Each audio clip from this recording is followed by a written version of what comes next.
Thank you, Jake. The general election day is coming up on Tuesday, but today, early voting at satellite locations starts at 10 o'clock this morning in Sedgwick County. Here at 12 News, we are making sure that you are informed on every race before you head in to vote. That does include the USD 259, the school board race.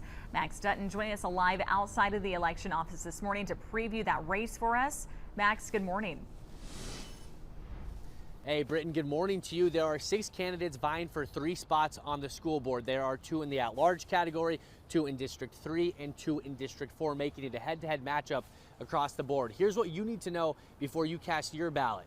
The Wichita Public Schools Board of Education consists of 7 members elected to 4-year terms. 6 of the board members must live in 6 specific geographic districts, while the 7th can live anywhere in the district at large. This year, the 3 spots open are District 3, District 4, and the at-large position.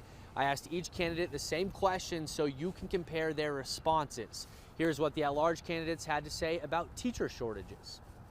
The possibilities of an apprenticeship program where we are looking at being able to pair veteran teachers with our incoming new teachers because our student population needs that structure and needs that knowledge base. Experienced teachers have been leaving because they and the school system have been mismanaged.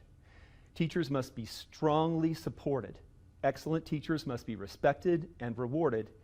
If you elect me, we will have a new board majority and we will implement proven policies to put an excellent teacher in every classroom and an excellent principal in every school. Now, if you want to compare all of the candidates' answers to every question I asked them, you can visit our KW Stage app and our website later this morning. Britton.